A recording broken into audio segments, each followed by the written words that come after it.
Right question. A uniform circular disc of radius capital R oscillates in a vertical plane. Oscillates in a vertical plane about the horizontal axis. About a horizontal axis. Full stop. Find the distance of the axis.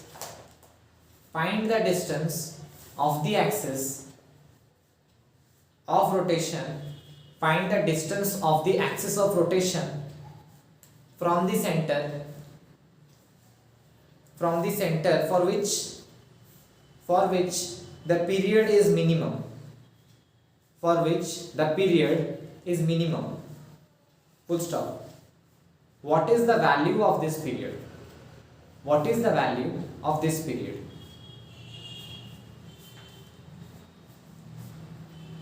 Okay. In last video I had explained you something. Time period कब होता है? When L equals to K. कोई ध्यान नहीं दिया था वहां पे वो मैक्सिमा हो रहा है कि मिनिमा हो रहा है, क्योंकि फर्स्ट डेरिवेटिव जीरो में दोनों हो सकता है.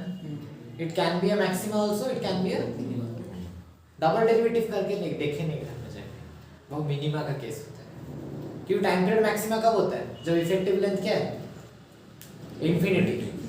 हाँ, तो मैंने ऑलरेडी बता चुका था time period is infinity when L effective is what?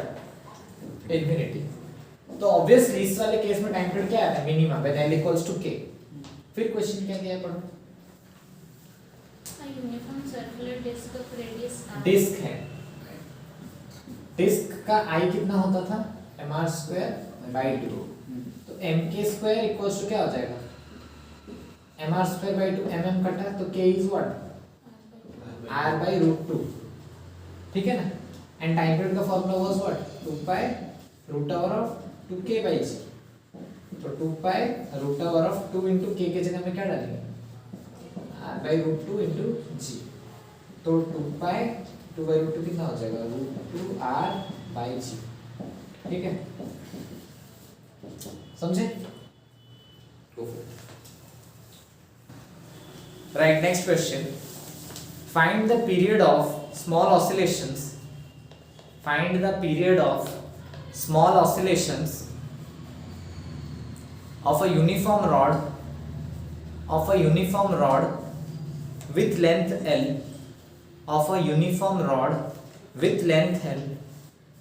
pivoted at one end. Okay, so question पढ़ो. Find the period of small oscillations of a uniform rod with length L and pivoted at one end. Length L है, pivoted at one end. ठीक है, मास m है. ठीक है ना. अभी इसका सेंटर ऑफ ग्रेविटी कहाँ पे रहेगा? बीच में. और यहीं पे Ig कितना होता है? ml²/12. बट हमारा लटक रहा है यहाँ पे. टोटल लेंथ मेरा क्या था? L. तो ये वाला कितना होगा? L/2. तो I नेट क्या हो जाएगा? Ig प्लस m इंटू ये जो डिस्टेंस का क्या होता है? स्क्वायर. m इंटू L/2 का स्क्वायर. तो ml²/12 प्लस ml²/4. तो ये 12 आएगा. तो 3ml² प्लस ml². तो कितना है? ml²/3. क्योंकि 4ml²/12 कितना होगा? ml²/3. समझ पाए? ठीक है. अभी पूछा टाइम पीरियड. टाइम पीरियड का क्वेश्चन आंसर क्या था? 2πi/mgl. 2π न्यूमरेटर में था, क्योंकि बाकी केसेस में क्या होता है? 1/2π√L/g. ठीक है ना. सो 2π i के जगह में क्या डालेंगे? ml²/3/mgl. ठीक है. कुछ गलत कर रहे हैं? हाँ, mm कटा तो L/3g. समझे? mg L/2 होगा ना, क्योंकि इसका डिस्टेंस यहाँ से कितना है? L/2. तो mg L/2. तो यहाँ पे भी by 2. तो 2 ऊपर चला जाएगा. This is the answer. 2 by root over of 12/3g. Clear? कहाँ किसका गलती था? Next, all of you give heading oscillations of a fluid column. Oscillations of a fluid column. Oscillations of a fluid column. ठीक है? In a V-shaped vessel. पहले करो. In a V-shaped vessel. In a V-shaped vessel. Okay? Suppose एक vessel ऐसा है,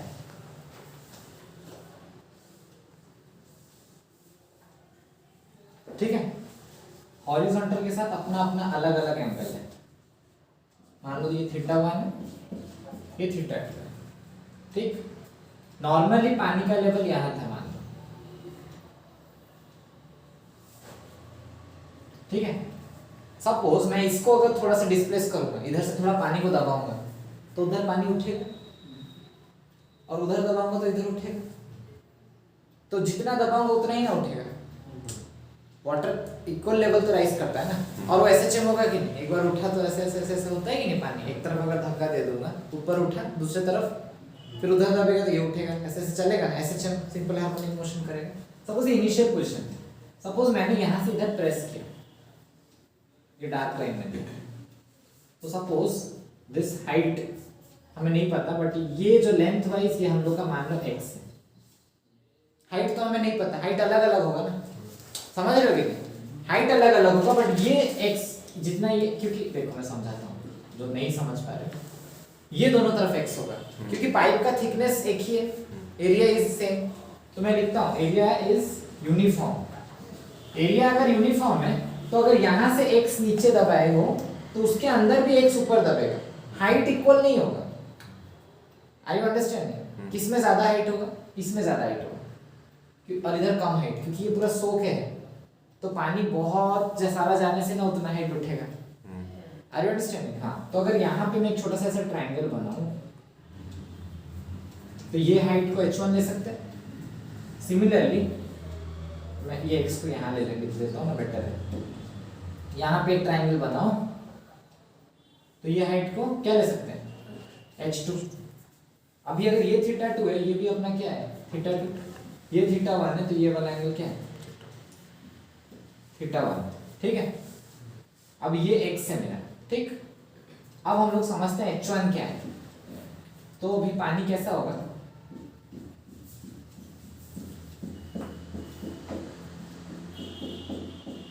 ठीक है।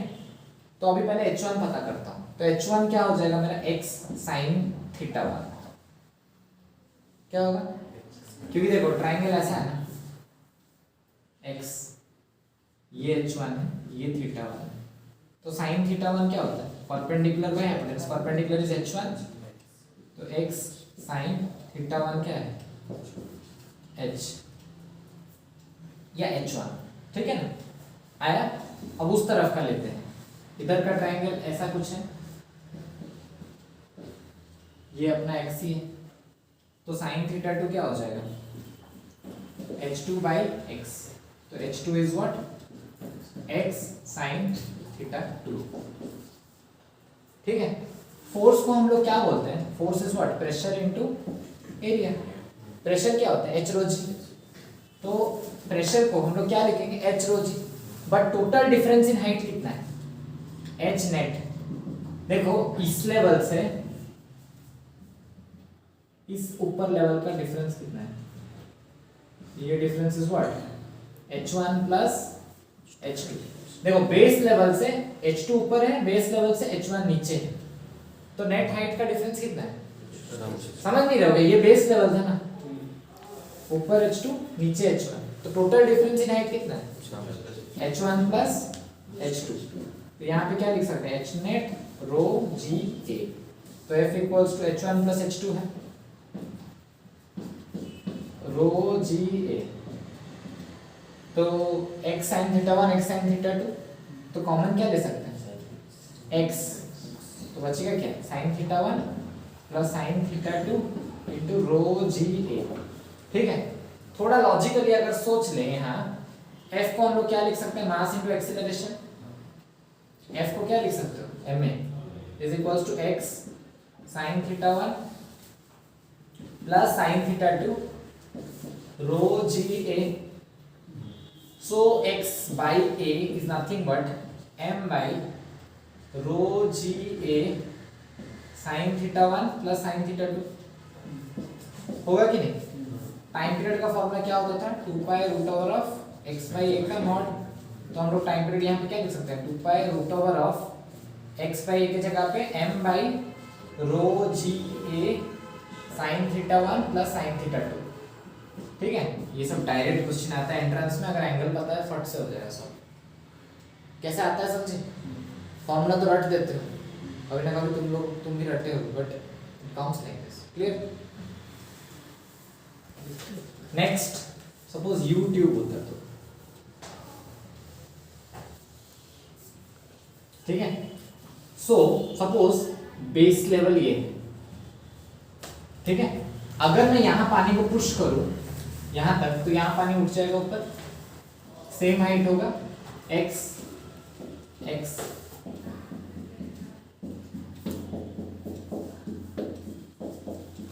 ठीक है. तो अभी देखो इधर थीटा 1 कितना है? 90 डिग्री पूरा उठा हुआ है. अगर इसको नीचे लाएंगे तो ऑलमोस्ट 90 डिग्री दिख रहा है. थीटा 2 भी कितना है? 90. तो theta 1 equals to theta 2 is equals to 90 degree. कुछ नहीं करना है. टाइम पीरियड क्या हो जाता है? 2 pi root over of m by rho g A sin theta 1 sin 90 plus sin 90. कुछ करना भी नहीं था. तो क्या होता है? 2 pi m by 2 rho g A. Easy है ना? So this is the time period for U curve. Clear? और any doubt? Clear? और अगर x पता है तो x by a कर दोगे. समझ गए? Right. A particle executes SHM. A particle executes SHM about the point x equals to 0. A particle executes SHM about the point x equals to 0. About the point x equals to 0. Full stop. At time t equals to 0, at time t equals to 0, it has displacement x equals to 2 centimeter and zero velocity.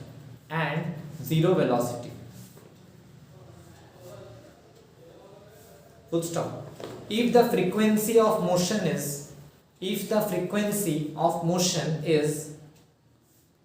0.25 second inverse. 0.25 second inverse. Full stop. Find bit 1 period, bit 2 angular frequency, bit 3 amplitude, bit 4 maximum speed, bit 4 maximum speed, bit 5 displacement at t equals to 3 seconds, displacement at t equals to 3 seconds, bit 6 velocity at t equals to 3 seconds, velocity at t equals to 3 seconds. Okay, solve this question. A particle executes SHM about the point x equal to 0. X equals to 0 executes SHM about x equals to 0. हाँ. At time t equal to 0, it has the displacement x equal to 2 and 0 velocity. Time t equals to 0 displacement है x equals to 2. हाँ. And 0 velocity. And 0 velocity. अच्छा. And velocity यहाँ पे 0 meter per second. ठीक. If the frequency of motion is 0.25 seconds inverse. Frequency is how much? 0.25 seconds inverse. अच्छा second inverse. ठीक है. Find period, time period. Find bit 1 time period. ठीक है. Bit 2 angular frequency, omega, bit 3 amplitude, maximum speed V max, displacement at time equal to 0. Time equals to 2 seconds पे displacement कितना है पूछ रहे हैं? 3 seconds. हाँ 3 seconds. ठीक है. ठीक. सबसे पहले और भी है Velocity at 3 seconds. Velocity at 3 seconds. ठीक. Displacement time is equal to 6 seconds. हाँ Time 6 seconds है displacement. 6 सेकंड्स था 5. अच्छा टाइम इक्वल टू 6 सेकंड्स और 3 3 ओके। तो सबसे पहला चीज है time period is what 1 bye frequency, तो 1 बाय 0.25 कितना होता है 4। ओमेगा पूछा है, omega is what 2 pi bye t radian पर सेकंड। थर्ड एम्पलीट्यूड पूछा है, टाइम t इक्वल्स टू 0 पे वेलोसिटी 0 है। वेलोसिटी कहां पे 0 होता है एक्सट्रीम पोजीशन। एक ऑसिलेशन जब चलता है सबसे एक्सट्रीम में वेलोसिटी क्या होता है 0, तो वहां पे जो डिस्प्लेसमेंट दिया है वही मैक्सिमम, वही एम्पलीट्यूड है। तो एम्पलीट्यूड क्या हो गया 2 cm।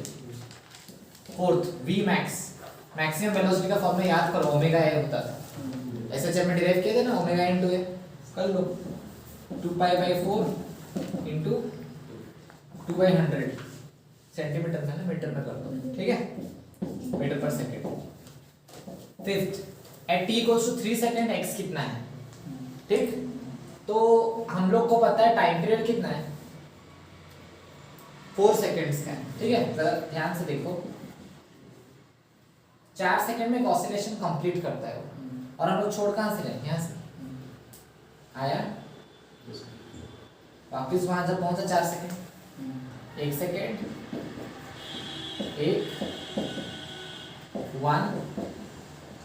1 4 सेकंड्स को अगर बांट दे तो ऐसा। हमें पूछा है 3 सेकंड्स में x कितना होगा, 1 सेकंड 2 सेकंड 3 सेकंड में यहाँ पहुंचे, तो x इक्वल्स टू कितना होगा 0, क्योंकि मीन पोजीशन में ही है ना। हाँ, और लास्ट वाला 3 सेकंड्स, वेलोसिटी एट 3 सेकंड्स कितना है, तो 3 सेकंड्स में तो मीन पोजीशन पे है, मीन पोजीशन में वेलोसिटी क्या होता है मैक्सिमम, क्या होता है वेलोसिटी मैक्सिमम, तो v मैक्स हमें निकालना है, ठीक है। v मैक्स कितना है जो आया है उसी को डाल दो, समझे सर। एम्पलीट्यूड 2 सेंटीमीटर कैसे हुआ, क्योंकि इनिशियली हम लोग यहाँ से छोड़ रहे हैं, 2 सेंटीमीटर दूर से अगर छोड़ें तो 2 का ही ना ऑसिलेशन करेगा, 3 तो नहीं जा पाएगा, तो मैक्सिमम एम्पलीट्यूड 2 सेंटीमीटर।